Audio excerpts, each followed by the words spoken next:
Assalamualaikum warahmatullahi wabarakatuh.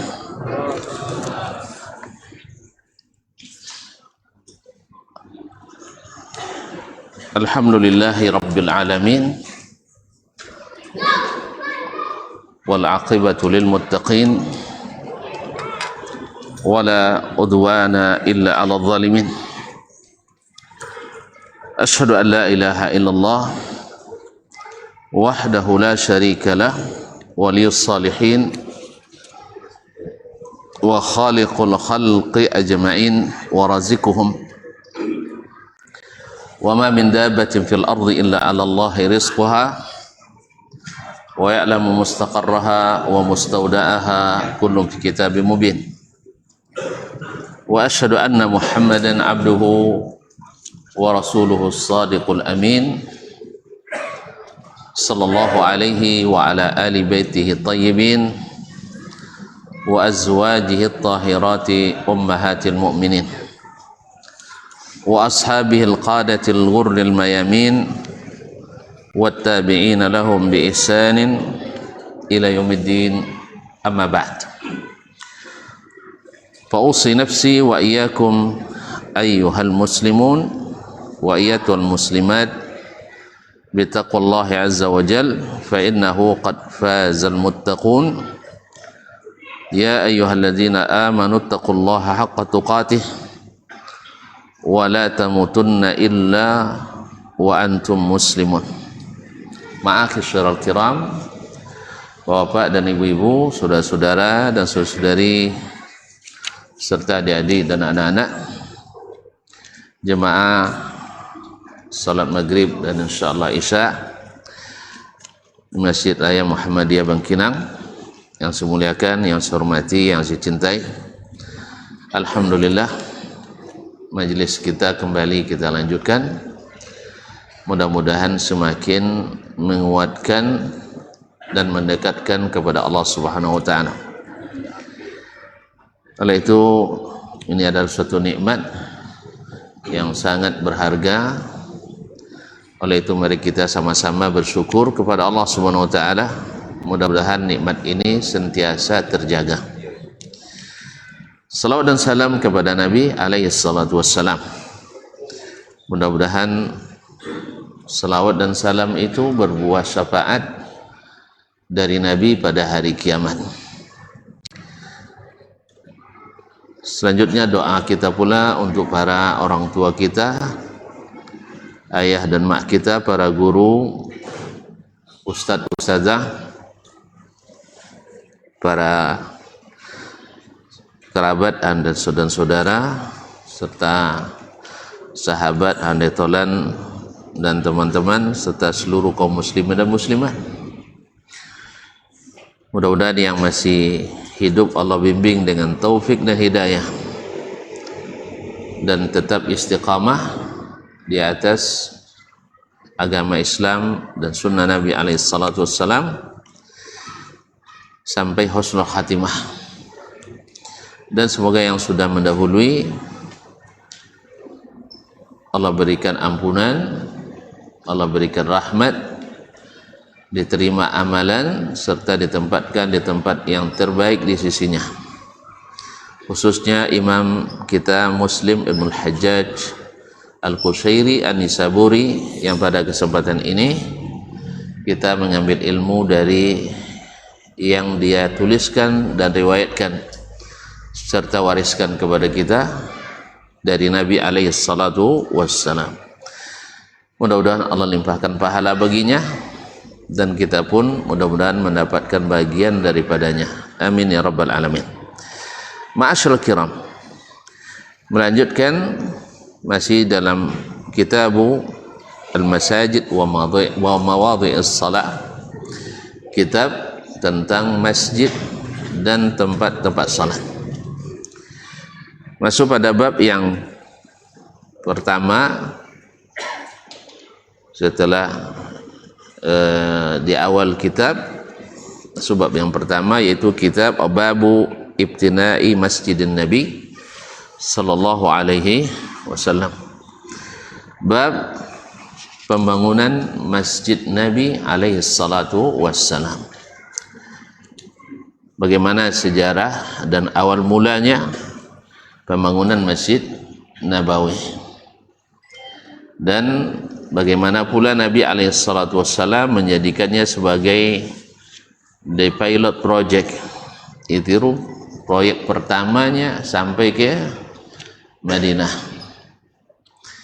yang alhamdulillah kalau sekarang di Arab Saudi para pengembang, para developer bila membangun perumahan pada umumnya yang kami lihat masjid sudah berdiri sebelum rumah-rumah berdiri. Kayaknya kita banyak juga kayak gitu ya, rumah sudah roboh, masjid belum ada. Ini patut untuk dicontoh. Biarlah untungnya banyak tapi berkah, daripada untung sedikit tidak berkah.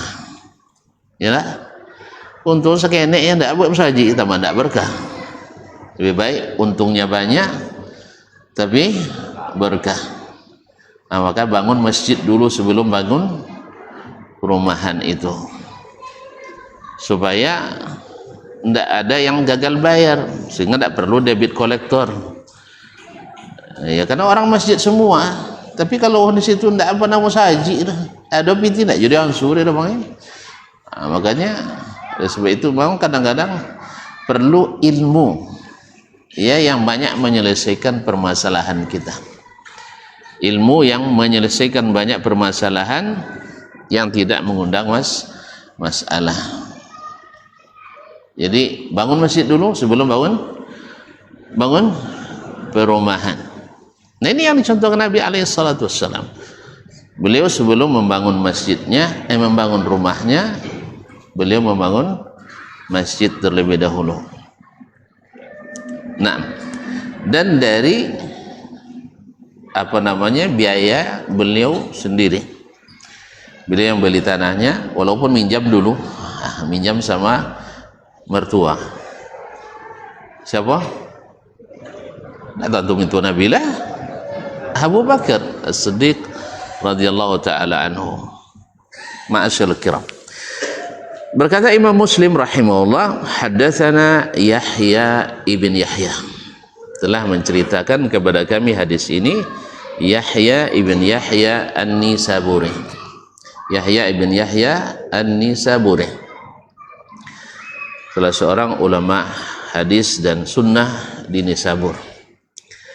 Qala wa Syaiban ibn Farrukh, itu Syaiban ibn Abi Syaibah Al-Habati Al-Basri. Kilahuma, kedua-duanya meriwayatkan an Abdul Waris, dari Abdul Waris, yaitu Abdul Waris ibn Sa'id Al-Ambari. Al-Ambari qala, dia berkata, qala Yahya, berkata Yahya, yaitu Yahya ibn Yahya Nisaburi, akhbarana Abdul Waris ibn Sa'id, telah menceritakan kepada kami Abdul Waris ibn Sa'id an Abi Tayyah Ad-Dubai, dari Abu Tayyah Ad-Dubai, namanya Yazid ibn Humaid Ad-Dubai Al-Basri. Abu Tayyah Ad-Dubai Yazid ibn Humaid Al-Basri.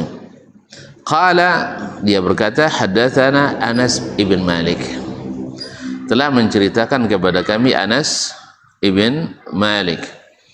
Anas ibn Malik ibn An-Nadhr Al-Ansari Al-Khazraji, khadimu Rasulullah SAW, pembantu Rasulullah SAW sejak Nabi hijrah ke Madinah. Beliau berumur 10 tahun sampai Nabi wafat. Dan alhamdulillah dapat doa istimewa dari Nabi alaihissalatu wassalam, Allahumma akthir malahu wa barik lahu fi waladih. Ya Allah, berikan dia harta yang banyak dan beri keberkahan anak. Alhamdulillah beliau meninggal anaknya lebih 100. Masya Allah. Maksudnya masuk cucu barangkali ya. Masuk cucu, dan rata-rata mereka adalah para pembawa kebaikan. Ada yang ulama dan ada pula yang umara. Anna Rasulullah sallallahu alaihi wasallam wa Rasulullah sallallahu alaihi wasallam qadimal Madinah. Nabi sallallahu alaihi wasallam datang ke Madinah. Ini kisah hijrahnya Nabi alaihi salatu wasallam. Dan hijrah Nabi subhanallah jadi pelajaran tersendiri pula, bahwa yang namanya dakwah itu adalah perjuangan. Setelah Nabi SAW tidak lagi mendapatkan tempat dan kelapangan berdakwah di Makkah, bahkan jiwa beliau terancam oleh bahaya dan pembunuhan orang-orang kafir Quraisy. Maka Nabi SAW diizinkan Allah SWT hijrah. Kenapa tidak pakai burak saja ya? Sampai ke Madinah. Wallahu alam, hikmahnya banyak supaya kita tidak memprotes Allah Subhanahu wa taala. Wa kana al-insanu aktsara syai'in jadala. Enak sekali jadi nabi itu ya katanya. Mau kemana-mana, pelayanannya super eksekutif. Enggak. Nabi mengalami seperti yang kita alami, merasakan lapar, merasakan ketakutan, diburu-buru oleh lawan, menempuh bahaya, harus berkorban harta, berkorban raga, berkorban hampir nyawa. Dihargai kepalanya 100 ekor onta. Siapa yang bisa mendapatkan Muhammad sallallahu alaihi wasallam hidup atau mati? Ya, hidup atau mati. Menangkap hidup lebih payah kan, tapi mati pun boleh. Subhanallah. Ada yang hampir berhasil, itu Suraqah ibn Malik ibn Ju'shum al-Makhzumi al-Khuzai. Dia hampir sampai, tetapi sampai belum tentu tujuan tercapai. Di situ Allah tunjukkan kalau Allah menjaga kekasihnya, tapi harus dengan ujian. Ya, datang pertolongan itu setelah ujian, diikuti tupoksi yang sudah diatur Allah SWT. Kamu hijrah seperti ini, nanti kalau ada yang mengejar dan hampir sampai, maka aku yang akan memberikan perlindungan dan pertolongan. Menjelang sampai, tiba-tiba terperosok kaki kuda Suraqah, sehingga dia jatuh terguling-guling pas di depan kaki Nabi alaihissalatu wassalam. Kalau depan kaki kan tinggi mijang kan.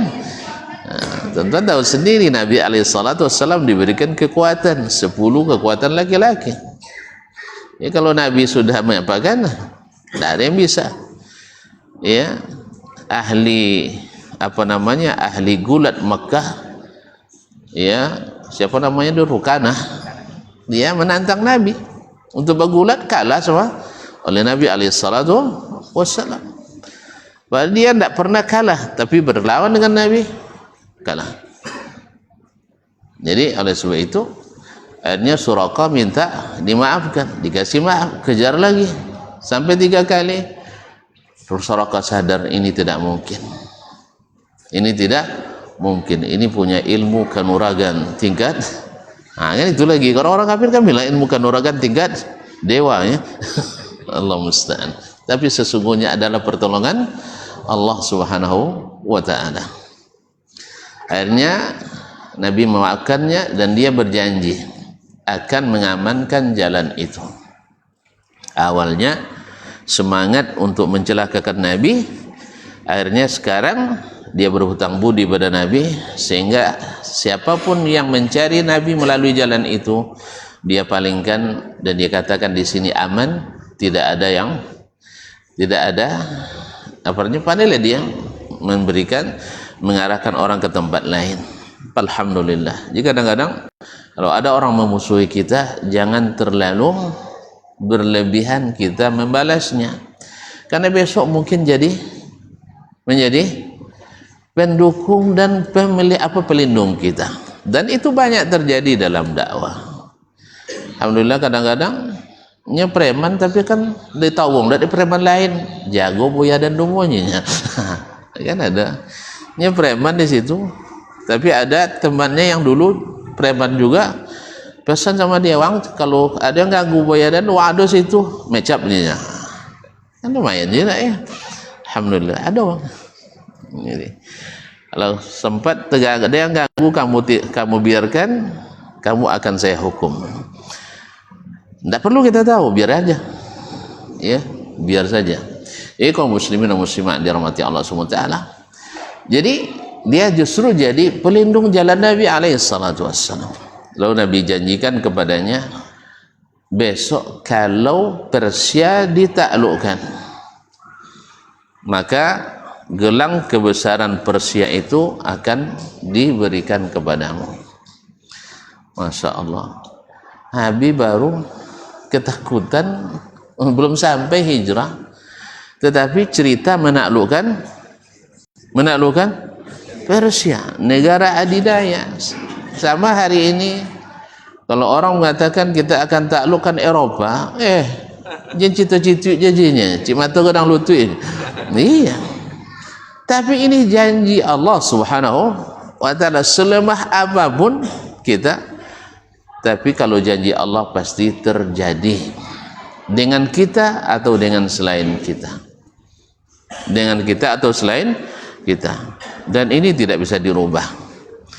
Siapa yang tidak percaya, tahan nafas sampai hari itu, bilang sama Allah, jangan matikan saya, nak buktikan, karena Nabi alaihissalam sudah sampaikan itu, bahwasanya bila Persia ditaklukkan, maka kamu akan dapat gelang kebesaran Raja Persia.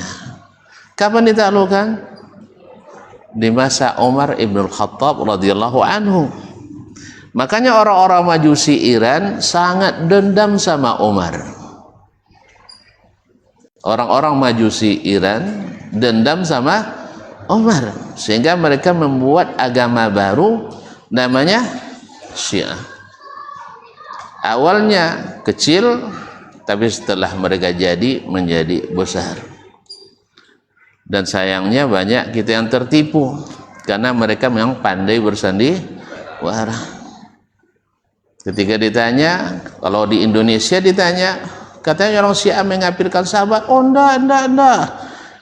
Ya, cuma kalau tuan-tuan lihat di video-video syekh-syekhnya yang besar di Iran, dia akan senang menyebut Aisyah Ummul Kafirin. Berarti Aisyah ibunya orang-orang kafir.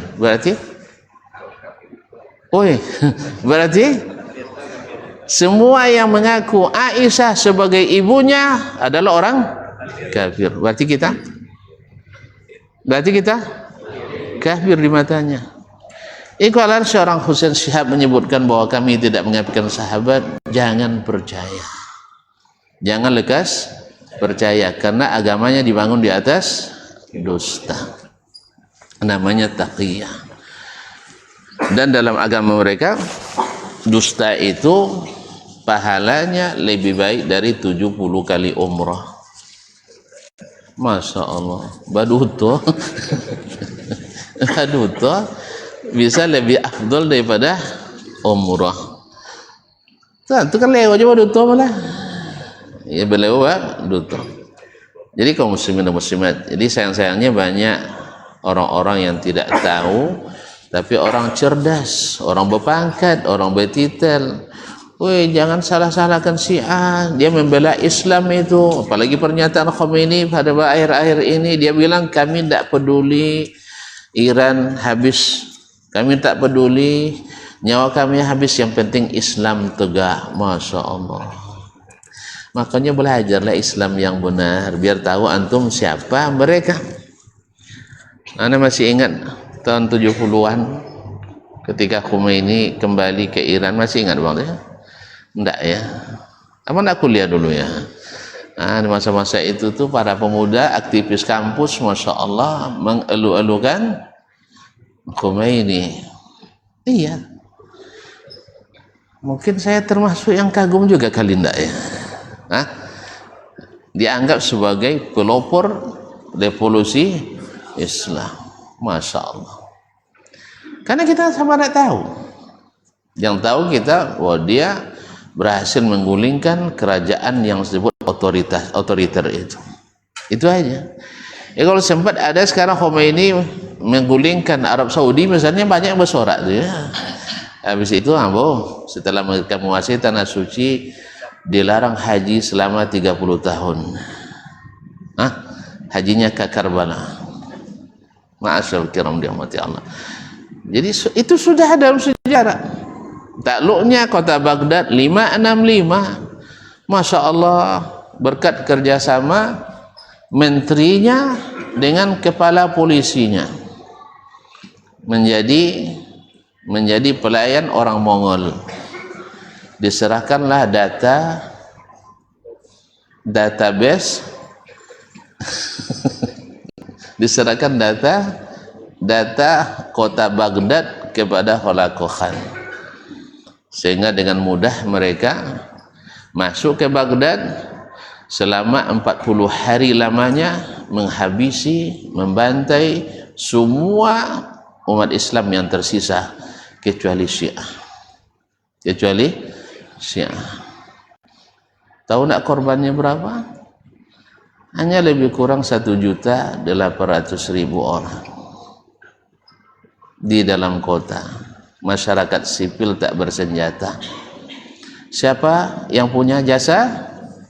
Ibnul Alqami Asy-Syi'i dengan Saifuddin At-Tusi, bukan Kapolri, sih ada Indonesia belum ada waktu itu, kepala polisi Khilafah Abbasiyah pada masa itu, yang beragama Syiah. Nak diulang? Nah, kalau tidak diulang, hati-hati. Mereka bukan orang Islam. Tapi banyak buya yang terpengaruh. Itulah masalahnya. Allah musta'an. Karena modalnya mengenal mereka dengan baca koran atau melalui dunia dalam berita. Allah musta'an. Baiklah kaum muslimin dan muslimat dirahmati Allah. Jadi qadimal Madinah, Nabi SAW datang ke Madinah setelah melalui perjalanan hijrah yang begitu melelahkan, tetapi karena lillah jadi menyenangkan. Fanazala fi ulul Madinah fi hayyin yuqalu lahum Banu Amr ibn Auf. Maka beliau tinggal di dataran tinggi Madinah, di suatu perkampungan yang disebut dengan kampung Banu Amr ibn Auf. Amr ibn Auf. Jadi nisbat kepadanya sampai hari ini adalah Al-Aufi. Jadi kalau ada nanti Al-Aufi berarti dari Bani Al-Ansar, dari kampung Amr ibn Auf. Fa'aqama fihim 14 lailah. Beliau tinggal di situ selama 14 malam. Di mana itu? Di Quba. Di Quba. Thumma innahu arsala ila mala'i Bani Najjar. Setelah itu beliau meminta atau mengirim berita kepada para pembesar Bani Najjar. Mala itu sekelompok orang, tapi biasanya diitlakkan kepada para pembesar. Wa qala al-mala'u alladzina kafaru, misalnya berkata para pembesar orang-orang kafir itu. Jadi para pembesar Bani Najjar faja'u mutaqallidina bisuyufihim. Lalu mereka datang sambil memakai pedang-pedang mereka. Ya, artinya berjaga-jaga karena di Madinah banyak orang Yahudi dan kaum musyrikin masih banyak. Nah, faka'anni anzuru ila Rasulillah sallallahu alaihi wasallam ala rahilatihi. Ketika Anas menceritakan hadis ini, saya masih terbayang Rasulullah sallallahu alaihi wasallam duduk di atas kendaraannya. Wa Abu Bakar ridfuhu. Abu Bakar bonceng di belakangnya. Wa mala'u Bani Najjar haulahu, para pemuka Bani Najjar, yakni orang Ansar, di sekelilingnya, hatta alqa bi fina'i Abi Ayyub, sampai beliau berhenti di halaman rumah Abu Ayyub Al-Ansari. Abu Ayyub Al-Ansari, ceritanya para orang Ansar semuanya berebut hendak membimbing onta Nabi ke rumah mereka masing-masing, berebut mereka. Akhirnya Nabi katakan, da'uha fa innaha ma'murah, biarkan saja onta itu berjalan sendiri karena dia dibimbing oleh malaikat. Karena dia dibimbing oleh malaikat, diperintahkan Allah Subhanahu wa taala. Maka dipilihlah olehnya sendiri, yaitu rumah Abu Ayyub Al-Ansari. Dan kisah Nabi alaihissalatu wassalam rumah Abu Ayyub itu juga sangat menarik, bagaimana Abu Ayyub Al-Ansari radhiyallahu anhu menjaga tamunya yang mulia Sayyiduna Muhammad sallallahu alaihi wasallam. Qala fa kana Rasulullah sallallahu alaihi wasallam yusalli haitsu adrakathu as-shalah. Nabi alaihissalatu wassalam biasanya salat dimanapun waktu masuk, di situ dia salat. Ini munasabah dengan amakinis salah. Babu atau kitabul masajid wa mawadhi'is salah. Kitab tentang masjid dan tempat-tempat salat. Wa yusalli fi marabidil ghanam. Dan Nabi sallallahu alaihi wasallam salat di kandang kambing, atau tempat tidur kambing, berarti kandangnya ya. Salat di kandang kambing.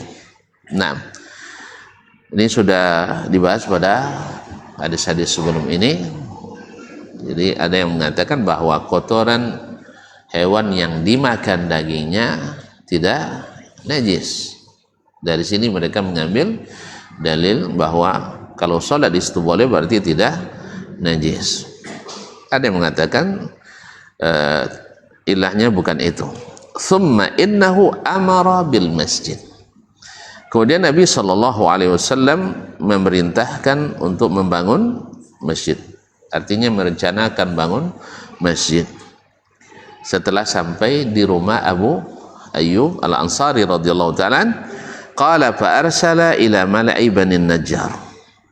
Nabi lalu meminta atau mengutus orang untuk mengumpulkan para pemuka Bani Najjar, yaitu orang-orang Ansar. Nah, faja'u, orang Ansar, Aus dan Khazraj itu disebut dengan Bani An-Najjar. Faja'u, lalu mereka datang. Faqala ya Bani Najjar, wahai Bani Najjar, saminuni bihaitikum hadha. Tolong sebutkan berapa harga kebun atau tanah yang ada di sini, yaitu yang tanah Masjid Nabawi sekarang. Qalu, mereka menjawab, la wallahi la natlubu thamana. Demi Allah ya Rasulullah, kami tidak akan mengambil, kami tidak menjualnya.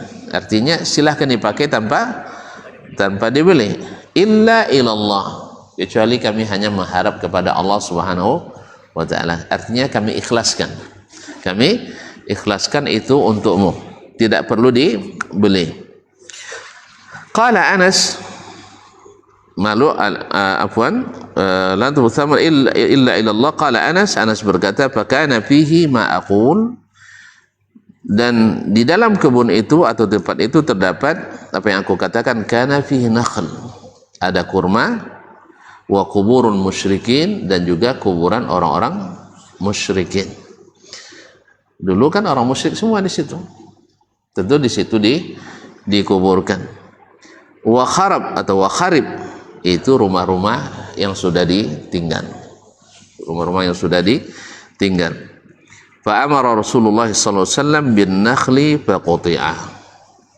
Lalu Nabi perintahkan pohon-pohon kurma itu untuk ditebang.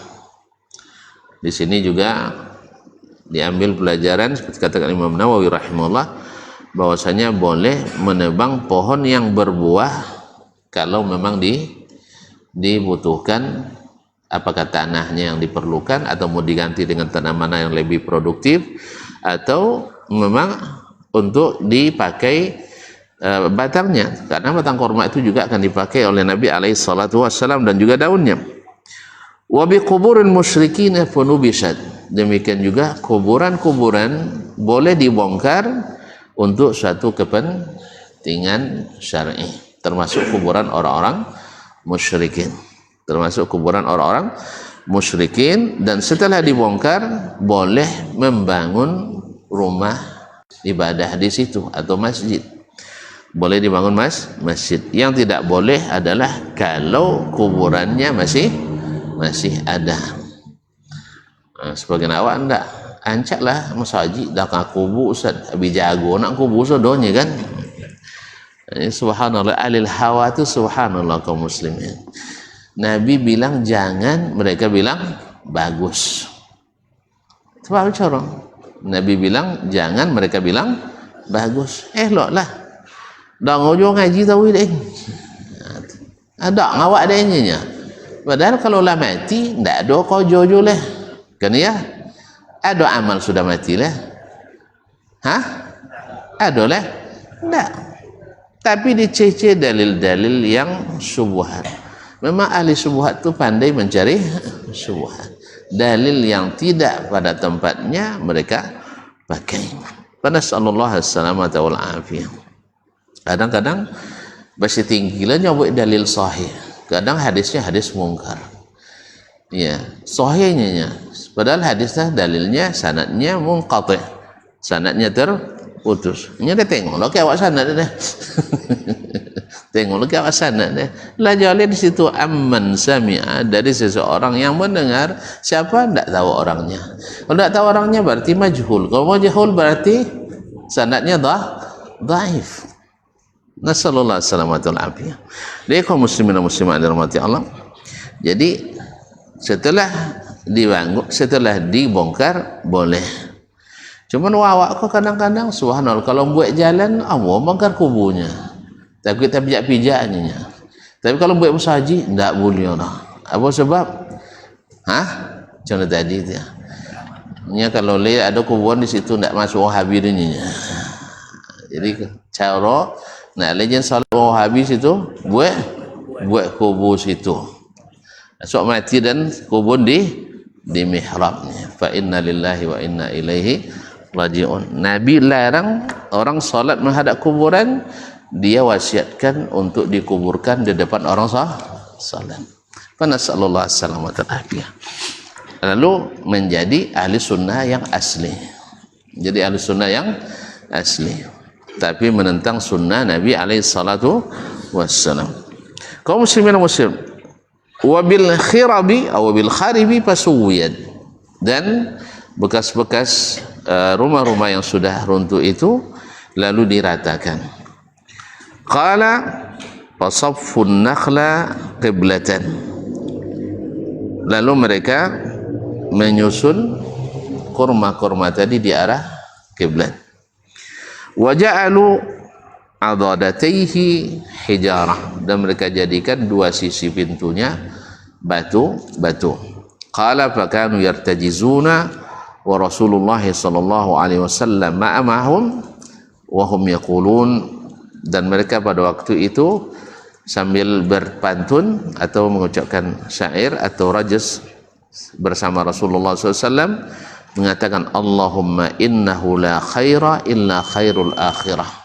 Ya Allah, tidak ada kebaikan kecuali kebaikan akhirat. Fansuril ansara wal muhajirah, maka tolonglah orang-orang ansar dan orang-orang muhajirin. Jadi untuk menghilangkan penat, maka dibolehkan pula bersenandung, ya, bersyair, bernasyid untuk menghilangkan penat, untuk memberikan semangat ketika bekerja. Karena mengangkat batu, mengangkat batang kurma memerlukan semangat.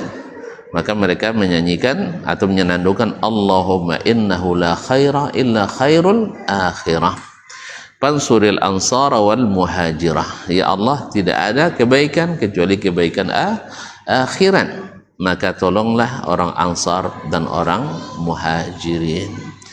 Nah, ini syair bukan musik. Jadi syair bukan musik. Musik itu dengan alat. Kalau syair kalau syair tanpa alat. Jadi kalau ada yang mengatakan suara burung itu adalah musik, itu adalah majaz. Artinya karena suaranya indah. Musik itu rata-rata suaranya musik, suaranya tidak lewat musik. Menangi ngonan manfaatnya. Ya, kalau lah putus lagu sedih lah, masya Allah. Kan dia nangis dah. Nah, musik itu memang mengasihkan, indah, memang. Tapi dia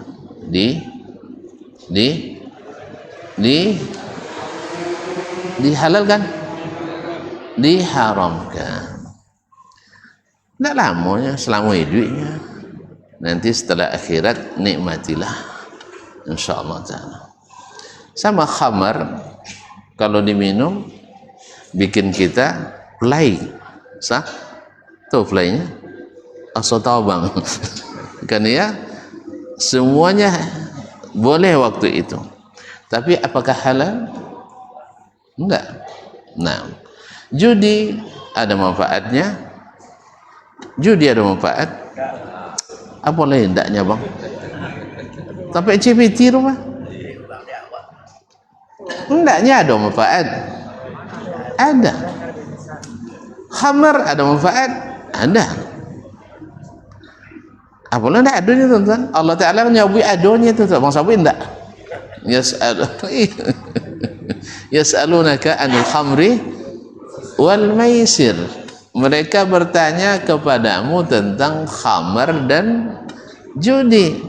Allah jawab, qul, katakan Muhammad, fihima ismun kabir. Pada keduanya terdapat dosa besar. Wa manafi'u linnas, dan banyak manfaat bagi manusia. Kamu sampai enggak? Allah sebut manfaat yang banyak bagi manusia. Kenapa Allah sebutkan banyak manfaat? Supaya tuan-tuan nanti jangan menghalalkan sesuatu gara-gara bermanfaat. Apa buat? Oi, banyak guna, banyak manfaat, silaturahim wang deh kan ya? Kan banyak itu? Iya dah.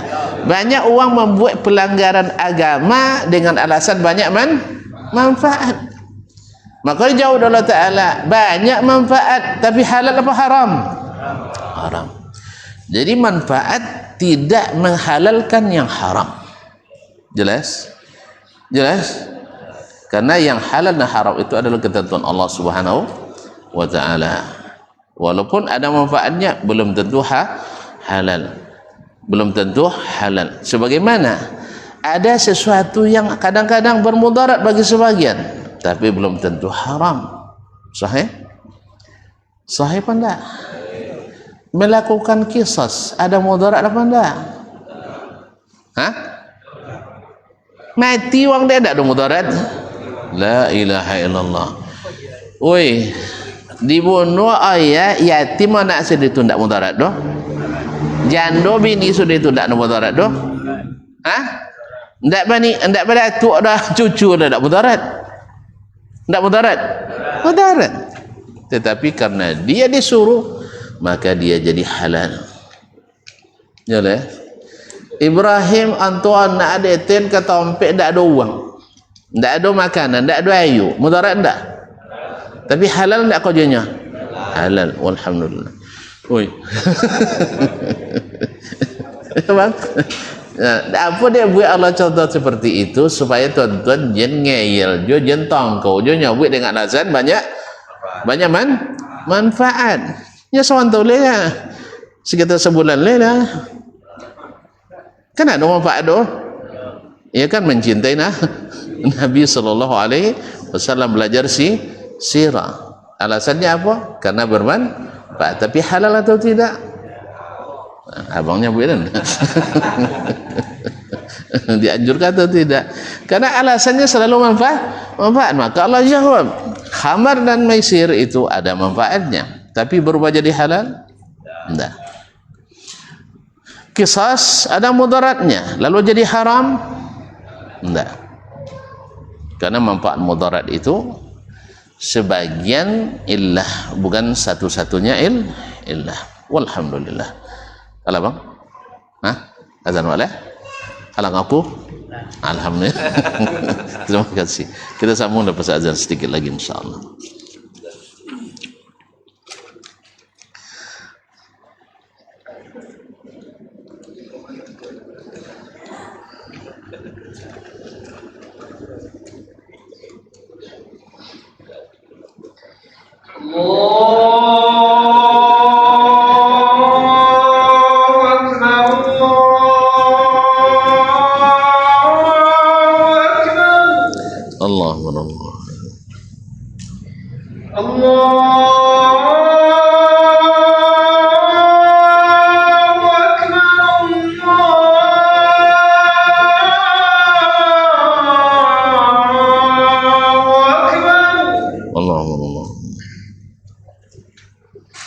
أشهد أن لا إله إلا الله أشهد أن لا إله إلا الله أشهد أن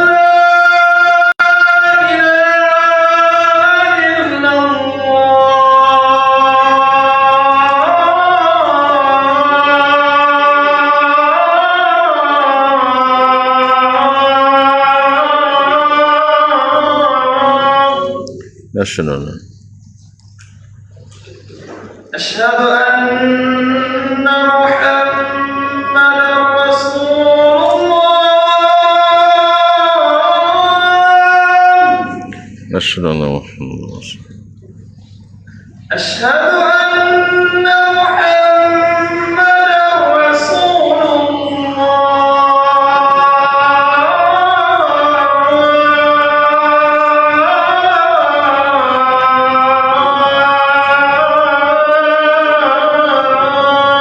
أشهد أن محمد رسول الله حي على الصلاة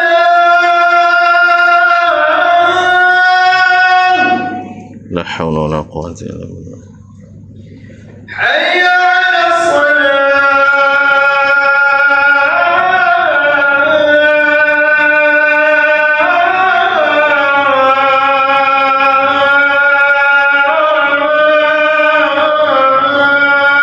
لا حول ولا حي على الفلاح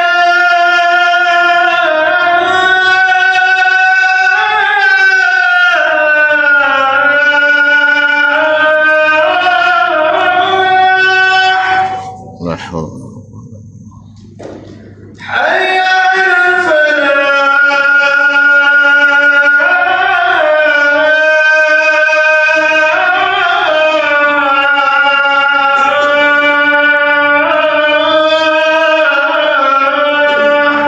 لا حول ولا قوة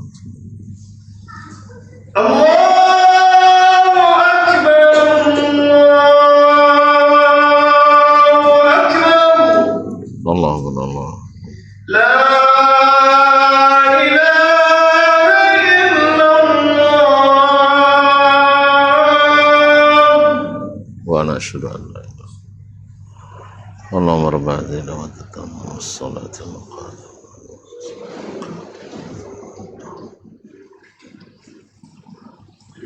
Baik, kaum muslimin, kaum muslimat dirahmati Allah Subhanahu wa taala. Dari hadis ini banyak sekali hal yang diambil pelajaran. Ya, di antaranya adalah seperti yang disebutkan dari awal tadi, bahwa yang pertama yang dibangun oleh Nabi alaihissalatu wassalam adalah masjid. Yang kedua, bahwasanya dimanapun kita masuk waktu sholat, maka tempat itu bisa dijadikan sebagai tempat sholat. Ini tentunya bagi orang yang musafir. Orang yang musafir. Yang ketiga, bahwa di dalam atau di tempat atau di tempat kambing kita dibolehkan salat. Tentu saja ini orang yang sedang berada di padang pasir atau di hutan. Tapi kalau di rumah aja nih karena kambing dulu ada usahajinya. Ini kan dalam kondisi bahwasanya kita sedang tidak berada di tempat atau di kampung. Ini kan bicaranya sedang dalam perjalanan, maka tidak mesti harus mencari masjid.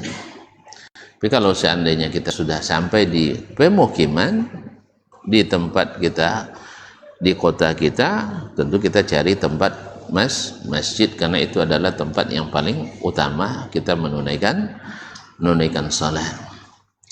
Dan juga pelajaran penting bagi kita para pengembang, para pembangun perumahan, untuk membangun masjid terlebih dahulu sebelum membangun rumah. Sebelum membangun rumah, baik dengan swadaya masyarakat atau ditanggung oleh mereka yang beruang dan berbakat, yang berniat. Karena sebenarnya apa yang kita buat di sini itulah yang hasil yang kita petik di sana. Maka Nabi SAW, Masjid Nabawi ini beliau tidak mau. Nanti di sini kan tidak disebutkan tadi, beliau minta harga tapi orang itu tak mau, tapi Nabi tetap bertahan harus dibeli. Nabi tidak mau dengan gratis. Ini juga jadi pelajaran juga bagi kita kaum muslimin, bahwasanya kalau kita punya kelebihan, biarlah kita yang menanggung daripada orang lain. Ini juga tanda bahwa Nabi SAW menjadi contoh yang terbaik. Ya, jadi contoh yang terbaik. Kenapa? Sampai hari ini berapa pahala yang mengalir kepada Nabi SAW. Nah, karena dia yang beli tanahnya dan wakafnya atas nama Nabi SAW, dan beliau sendiri ikut membangunnya. Makanya subhanallah, dan harga waktu itu lumayan, yaitu 10 dinar. 10 dinar sama dengan 42 gram emas. Sekitar 42 gram emas, karena 1 dinar 4,2 gram. 1 dinar 4,2 gram berarti 42 gram. 42 gram apa harusnya? Hah? 40 juta? Oh, saya turun. Berapa segram sekarang? 1,5? Hah? 2 juta? Ya sekitar 80 juta lebih. Tapi subhanallah, sekarang masya Allah luar biasa. Jadi masjid yang terbesar kedua setelah Masjidil Haram. Nah, biaya operasionalnya masya Allah sehari hanya 5 miliar. Nah, sehari itu dulu, sekarang pasti lebih. Itu dulu semasa saya masih di sana jadi pengurus. Saya nggak jadi imam di situ, imam terlambat. Jadi kaum muslimin dan muslimat 1 miliar sehari. Siapa yang bayangkan itu? Tapi Allah menghendaki semua boleh terjadi. Jadi pikirlah. Awak saja awak pikir sih kok.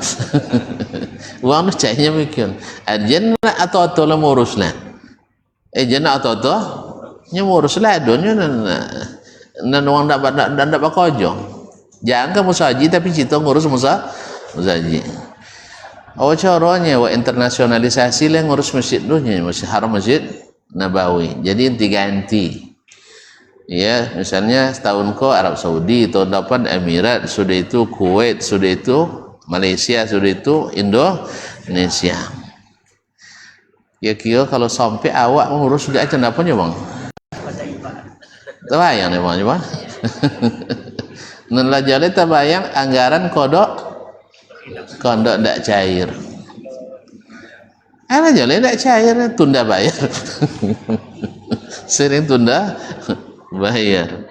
Ini tidak mahal bono biaya, ada listrik per bulan hanya lebih kurang 78 miliar sebulan. PT listrik boh. PT listrik, alun gaji nak ngoleh, alun kebersihan, alun ayu. Tu nak tu ngurus. Hah? Nak saya kerjanya banyak, kau tembak aja kan? Nah, jadi biarkanlah mereka yang ngurus. Kalau mau urus tambah payah. Cak lope soalnya Arab Saudi lah ngakunya sok bawa awak mah maju. Jangan tahu yang mengganggu. Ndak ikan beres dia awak dah. Nyeti sang masjid Istiqlal 3 juta nya sebulan listrik. Sepoya-poyanya bayu. Kan ya? Oke ya? Kalau lo enggak dapat apa amaran dari PLN-nya. Bayu copek kalau ndak putuinnya kan. Kodok mati. Sah? Pernah tonton mengalami mati listrik di Masjidil Haram?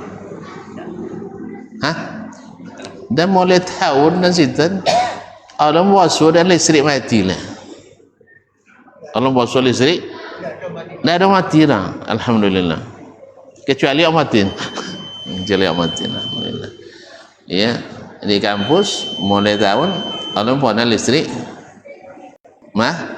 mati. Kecuali ada perbaikan instalasi memang, tapi matinya sifatnya lokal. Tapi yang mati dari PLN-nya tidak ada. Itu lagi bisa ngurus ga? Jeli ya. Tapi lah nak doh. Nya don tepat apa juga. Nya cerdik. Tapi tidak punya keahlian. Jadi berpikir tahu kau jo. Kadang terpikir tidak perlu dipikir. Ide terlalu tinggi, seleo godang, tenaga kuang. Nah, kemudian keutamaan berwakaf seperti yang ditunjukkan oleh Nabi alaihissalatu wassalam. Kemudian keutamaan orang-orang Ansar yang menyambut Nabi alaihissalatu wassalam. Kemudian boleh solat di tempat bermalamnya kambing karena Nabi alaihissalatu wassalam melakukannya. Dan kemudian masjid boleh membangun masjid di bekas tanah kuburan. Yang tidak boleh adalah di tanah kuburan. Kemudian tanah kuburan boleh dijual. Nah, apa bimandang kan? Tidak boleh, kecuali kalau diwakafkan. Paham ya tak? Kecuali bila diwakafkan.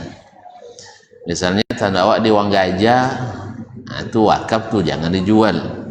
Atau di tambang, jangan dijual. Pulau kampung, jangan dijual karena wakaf. Kalau Kinang di mana? Bukit Indah. Dia tak habis kubur ya. Wakaf doh. Semuanya karena kita wakaf tu tiada tuan-tuan lebih mandang kita sodo aja kok.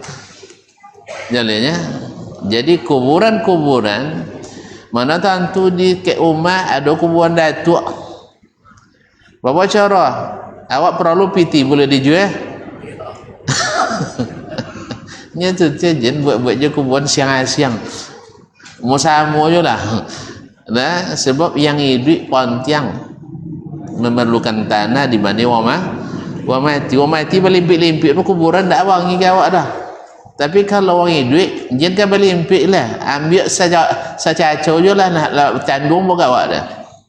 Makanya jangan dia bin je tanah tu untuk hal yang mubazir.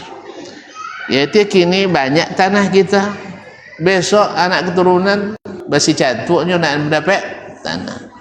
Makanya tidak ada keutamaannya bikin kuburan dekat rumah, ya, bikin kuburan di tanah pribadi. Ini ada alasan supaya bisa dibina, supaya bisa dibangun. Itu apa dibangun? Kalau nak bangun rumah untuk orang tua semasa hidupnya, mewahkan mereka semasa hidup. Setelah mati, yang bermanfaat baginya adalah doa kita. Tapi kaum muslimin dan muslimat dirahmati Allah SWT. Jadi kuburan boleh dijual, tapi syaratnya bukan yang sudah diwakafkan. Buktinya tanah itu asalnya ada kuburan, lalu dibeli oleh Nabi alaihissalatu wassalam, dan setelah dibeli maka dibersihkan dari hal-hal yang tidak dibolehkan. Jelas?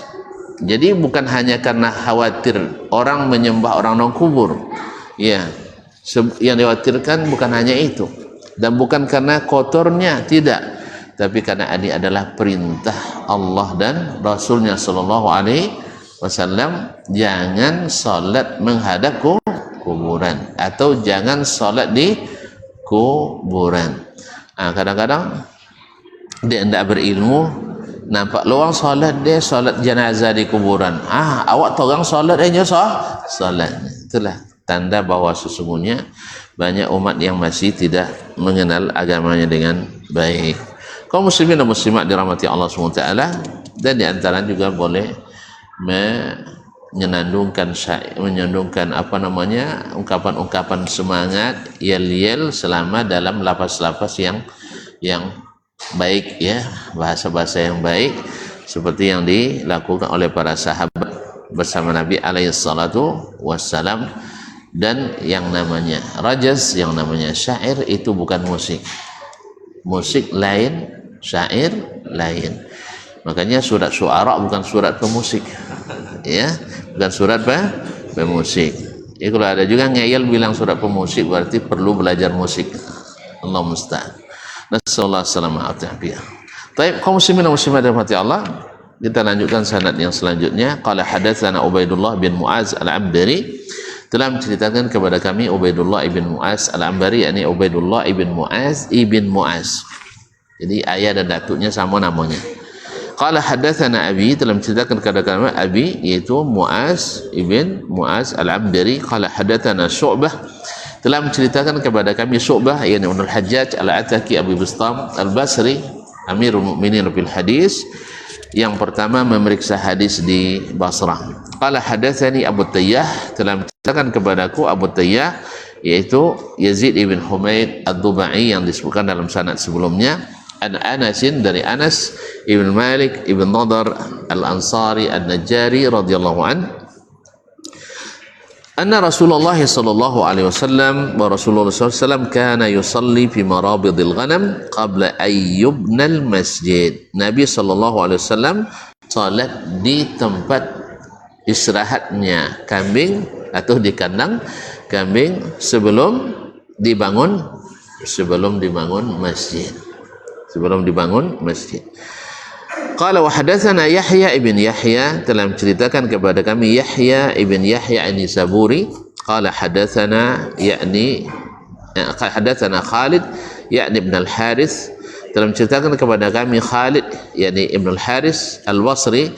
Qala hadatsana Syu'bah, telah menceritakan kepada kami Syu'bah ibn al-Hajjaj al-Ataki Abu Bistam al-Basri, an Abi Tayyah, dari Abu Tayyah yaitu Yazid ibn Humaid ad-Dubai al-Basri. Qala sami'tu Anasan, dia berkata saya mendengar Anas ibn Malik radhiyallahu anhu yaqul kana Rasulullah sallallahu alaihi wasallam bimithli, Rasulullah sallallahu alaihi wasallam salat di kandang kambing sebelum dibangun masjid. Ya, kandang kambing kalau di sana bukan seperti kandang kambing yang kayak awak dibuat condong suduang, bukan. Ya, di mereka buat pagar, lalu di dalamnya dikumpulkan kambing. Pahamnya? Dan ada lemaban kambing dah. Kalau salah paham itu tujuan. Jadi kandang kambing di sana dengan di sini beda. Kalau di sini batok, kan ya, baju anjang. Apa sebab? Nyesiko banyak ulek, banyak imau, ya, banyak hujan. Anjo, apa namanya kambing kalau ada hujan? Dek pu. Di sana jarang hujan, makanya kandang kambingnya hanya berupa dibuat pagar kiri dan kanan, muka belakang, kemudian dikasih pintu. Itulah yang masuk dengan kandang kambing di situ. Makanya di siko kandang kambing tak kena waun dah. Kan ya, kalau di sitan uang mau balau kambing tak kena aun dah. Uang punya kambing loh. Len roper di boleh dengan kambing tu kayunya. minyak wangi sebotol 3.000 rial ge. Ya, sebotol kenek cene itu 3.000 rial tuh daun doh. Awak mau rialnya nya 3.000. Nah. Jadi kaum muslimin, jadi kapiti kami yang setanawun. Siko? Awun ya. Alhamdulillah. Alhamdulillah. Terima kasih dan mohon maaf. Sampai di sini kajian kita malam ini. Wabillahi taufiq wal hidayah. Wallahu taala alam. Wassallallahu ala nabiyyina Muhammad wasallam. Wassalamualaikum warahmatullahi wabarakatuh.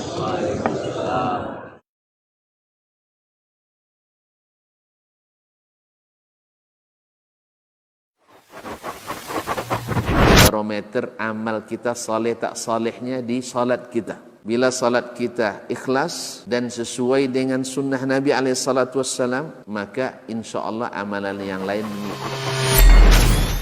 Ini aktivitas ini membantu saya di akhirat atau akan menyulitkan saya di akhirat. Kalau seandainya perbuatan itu ternyata akan menyulitkan kita di akhirat kelak, tinggalkan perbuatan itu. Anta ni'mal jund. Kamu adalah sebaik-baik prajurit. Coba lihat. Kamu adalah sebaik-baik prajurit. Maka tujuannya adalah menghancurkan kehidupan rumah tangga.